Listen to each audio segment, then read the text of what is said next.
tell me a little bit about yourself and your books. I live in Minnesota. I have four kids, and a dog. I've been writing my whole life. I've always wanted to publish a book, but my first book I ever published came out last year, Okay. which was Red Fairy and Fox. And it was something I had worked on and off on for several years before deciding to publish it. But I never tried writing like a full length novel, Right. until I wrote Red Fairy and Fox. And I think the idea of doing a whole novel just feels so much more intimidating. I don't Yeah. know if you have the same experience where when you actually sit down to try to write a book, it's a whole different thing, right? And Yeah. even the very first draft I had of it, um, it wasn't really a book looking back, it was missing a lot because I just realized so much of it was in my head. So it was hard making that change and like getting it out on paper. Yeah, more or less School of Magic. Yes, I love Yes. that name. Title for your book. So where did the story idea originate? Um, so I've always been a big Harry Potter fan. Right. I reread it probably every few years, and I've read it with each of my kids. I have four daughters, and so when they turn 8, I start reading Harry Potter with them. So, Oh, just loving to write and loving fantasy books, I was like, I think I'll one day do a magic school book. there you And I wasn't sure when, but it was about, I don't know if it was a year or two ago now, and it was in the middle of working on Red Fairy and Fox, to be published. Like, I don't think the first book was out yet when I first had this idea, but I was watching Lord of the Rings with my oldest daughter, and I was struck by how much I love the Samwise Frodo friendship. Like, that part of the movie and story always really gets me. And I was like, I want to write a friendship like Samwise and Frodo's in a story. go. So I started thinking about like, what would that friendship look like? How would these two people meet? And then I was like, well, at a magic school. So that's kind of where the original idea came Oh, from. And I cool. probably thought about it for off and on, like a little bit for a few months before I started writing it. And I think I actually started writing the first draft while I was waiting for beta feedbacks on The Lonely Prince, which is the second book in the Red Fairy and Fox series. So I just kind of worked on it off and on while trying to publish those other books and get those other books fun. But compared to any other book I've written, it was the easiest to write. Like, it just felt so special to me, and it was so easy and fun to write. And so it's just a book that means a lot to me. So when you said that that was the book you're interested in featuring, it is my new release, but also I was excited because it's probably my favorite book that I've Oh, written. So cool. That's so exciting. Well, I'm happy that you're excited about that and that it's your favorite book. That's so cool. Sometimes it's hard to pick a favorite book, kind of like picking a favorite child, which is hard. yeah. But yeah, I love that though. And so what does a day in the life of writer Courtney look like? I try to get up early because, like I mentioned, I have four kids and I homeschool them. So I try to Okay. get up at like 6 or 6:30 so that I can work on writing for a few hours, before I get them up and start the day. And then my day is just filled with mom stuff and cleaning and cooking and schoolwork and things like that, until the next morning. So most days I really only have 2 to 3 hours to work on stuff. Sometimes I'll do something in the evening, like if my husband's gone and my kids are being quiet at night, which doesn't have that much, I might try to do some stuff. Social media stuff I do ahead of time. I pick one day a week, the day of the week I let them watch TV, like Sure. that, to create my content, and then I just try to post it throughout. Yep.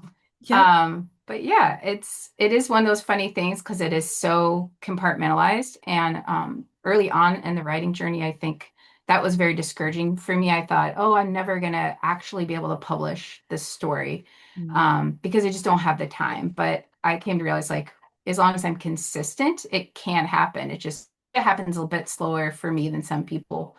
Right. Um, but I think I found that I actually write rather quickly. Okay. Um, because yeah, I mean, I think I'm averaging about 3 books a year. So I think that's pretty good. And my books aren't Yeah. super long. They're not like epic fantasies. They're more like 50 to 60,000 words, which is like, I know you know this, but that's like 200 to 250 pages. Oh, yeah. So, in that sense, it's like, well, I guess if I wrote one super long book, it would probably be one book. But Well, that is super cool. And so for your you said you average 3 books a year writing them.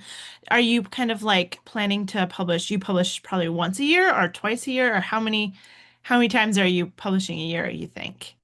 Last year, so that was my first year publishing, and I published the Red Fairy and Fox book. So it was April, August, and December. And then this year, I've come out with one book so far, More or Less School of Magic, and then the second book in this series will come out this September. Ah, I'm thinking I'm just going to do these 2 books this year, okay. and then maybe next year might end up being more because I have several books that are done. One is part of a multi-author series that we haven't announced. So Oh, that one, cool. like up to everyone's timeline. Yep. Then I have another standalone that I've written that I'm just not really sure where I want it to fit in. And then I have a third Morlov's School of Magic book, and then another book I started writing. So just Ah, sometimes it's like I don't want to rush anything. That's part of it. And I also don't want to like steal the thunder of anything. You know what I mean? Like I don't want right. to like push out this standalone book in the middle of trying to publish the rest of the Morlav series. So Yes. it Okay. sometimes it's hard to decide, but I think it'll probably just be the 2 this year and then maybe 3 next year. But I'm thinking Okay. 2 or 3 most years, yeah. Okay, cool. And so Mortlev's that series, how many books are in that going to be in that series? Because You're when I gonna have started it, more. I was like, definitely 3. Okay. Well, as I'm writing it, I've been starting to feel like I it could be more books. I don't know if I'll do that or not. So he's actually a minor character as an old man in The Great Destroyer, which is the third book in Red Fairy and Fox. Ooh. And the way I have this series ending, not to spoil anything, he's still a young man. He's still a young adult. So I think I definitely could write like what led him up to that. I feel like it could be a different series. It could be a long series. Um, you know, it's hard to Huh. know what exactly to do. Yeah, I you feel like if there was the reader base for that, if people asked for it, I would definitely consider doing it. yeah. Oh my gosh, yeah, that's really cool. And I love that you're doing all this while also being a mom. And so you've got 4 kids, you said. So what advice do you have for mom bosses and author bosses out there who want to be moms or are moms? What advice do you have for them? Think it's just something you have to prioritize. It's like everything else. And it doesn't mean that it's this idle and that like your whole life has only about writing and you can't let yourself interrupted or something. But I think just showing up consistently. It's like wanting to lose weight or wanting to be healthy. It's like you just have to be consistent. Doesn't mean you can never eat Taco Bell again. You just need to show up most days and be consistent. And so that's something I've kind of realized because sometimes it can feel really slow, the progress, or it can feel like, do I write today? Do I market today? Um, but I feel like there's a lot of people out there too who are willing to help you. That was something that surprised me. I didn't necessarily think that other authors would be like wanting to share about my books or wanting to help me or give me advice. So that's been a really nice bright spot in everything in self-publishing because, I have lots of people I can ask what they think of my covers, and they have beautiful covers, so I can trust their opinion, things like Yeah. that. So, Exactly. So if you took the 2 main characters from Morlau's School of Magic, what okay, so if they were to go on a road trip, and it might look different because it's mhm. fantasy, right? So if they went on a road trip, Yeah. what kind of treats, snacks, and drinks would they bring with them? Oh, that's a great question. Well, let's see. Uh, in the books, I'm like, I don't even know if I ever have them eating any like sweet treats. So maybe I should add that. But they eat a lot of venison stew. So they would Oh, probably bring some venison jerky with them. And cool. then it's kind of that medieval fantasy. So they're really just drinking water.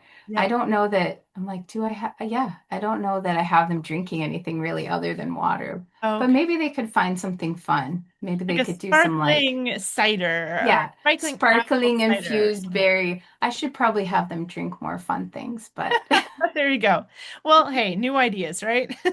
yeah. And then so on this road trip, if they were to go on a road trip, where would they go Mhm. in their world? Well, it's interesting you asked that because without spoiling anything, the second book, I just announced the title for, so it's Morlove's Quest for Magic. So they actually are going on a journey, which is really fun to do because I said I originally was inspired from Lord of the Rings. So you have your quest journey. And so they're traveling through Gertia and they're looking for something. I guess I probably shouldn't say. So I'm going to say they would probably go, since it's a group of friends that met at a magic school, they would probably go and visit each one of their home Ah, places, cool. which one of them lives underwater and one of them lives on an island. And then one of them is kind of a nomadic tribe person. So Cool. could be fun. They could kind of go all over. Love that difference in place too. That's hmm fun to kind of write with. And so when it comes to writing that, kind of like you're creating your own worlds with fantasy and your own settings and everything, how did you pull from also like Minnesota?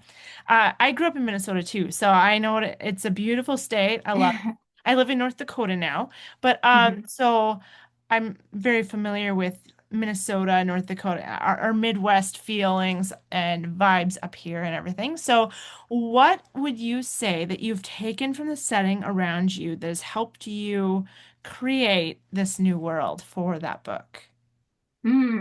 That's a really hard question because I don't know. I mean, I think the biggest, probably most obvious thing for me is I really love sunsets. And so, probably, I think Cool. in every single one of my books, I'm describing like the sky or the stars or the sun. In this world, there's actually two suns. So, there's two sunsets. And that's one of my favorite things. We originally lived in the cities for a long time, Yep. and then we moved up to central Minnesota. And so that's been a really nice thing living out in the country is it's easier to Yeah. see the sunsets. I can just look out the Oh, window and see it. So that's probably like the biggest influence in that way. right. Um, And Minnesota does get I'm, beautiful sunsets, man, it like does. purple Yes. and pink and orange and so beautiful. Yeah, it's a beautiful place to live. So I grew up in Georgia, but I've lived here for since 2007. So I've lived here a long time. At this Cool. point, if people ask where I'm from, I say Minnesota. So There you go. yeah. That's really cool. So, what brought you out to Minnesota from Georgia? I designed children's toys for a living. So before I had kids, before I was married, and I had a job at a toy company in Minneapolis Ah, for a cool. number of years, and I quit when I was pregnant with my second daughter, because I wanted to stay home. And yeah, I met my husband here, so I just Cool. stayed in Minnesota, and he's from Minnesota. Yep. So Oh, yeah. cool. That's awesome. I always love hearing those kinds of stories. Okay, and then so if you were to go on a road trip, what book would you bring with you? And it would like a comfort read, a book you go back to many times. Mm-hmm. A good question. Like I said earlier, my favorite book of all time is Harry Potter. Oh, So it's great. Yeah. like usually when people ask, like, if you had to bring one book somewhere, I'd be like Harry Potter. And I really like the first one the best. All of them are great, but I think just introducing the whole story. Another probably like favorite book of all time is Anne of Green Gables. So Yes. yeah, Mhm. depending on my mood, I might be like Harry Potter or Anne of Green Gables. I love both of them too. Oh my goodness. Yeah. Yeah. I did you love the TV series from what was it? Way back when the PBS with Megan Follows, my favorite, the TV show that was in Canada. Not the one on Netflix. Wasn't my favorite. Yeah, same. I tried to watch that and I was like, oh, I don't really, just the feel of it was different. It was more bleak and dark. And I Dark. was like, this Yeah. just isn't really And yeah. yeah, I agree with you completely. Being in Minnesota, with this being a road trip, if people were just saying that they were going to be coming to Minnesota for a vacation or whatnot, what places would you tell them that they have to check out? That's a hard question because I'm such a homebody. So I'm like, Right. what? But when people have come up here to visit, we have a lot of, there's some great waterfalls. Yep. There's some great parks. Parks here are beautiful. And there's, I don't know. I like when I lived in the cities, I used to always like to take people to the sculpture garden. Yep. That was a lot of fun. People usually want to do the Mall of America, Right. which I'm always like, it's a giant mall. If you like the idea of a giant mall, The Mall America is good. It's nice when it's cold, right? And they have the Right. theme park inside. But yeah, and then also Minnesota's largest candy store. We go Those down there once a year. It's pretty far, but oh, that's cool though. Those are great different stops that people should add to their list and everything. Where can people find you and your books online and so that they can come over and support you?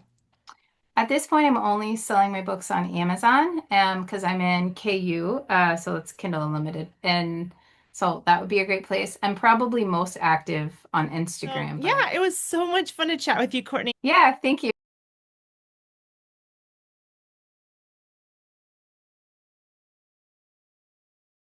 Thanks for riding shotgun on the Romance Reading Road Trip. I'm so excited for you to be joining this journey with us. Be sure to go down to the video description below and sign up for the passport. You're not going to want to miss out on it.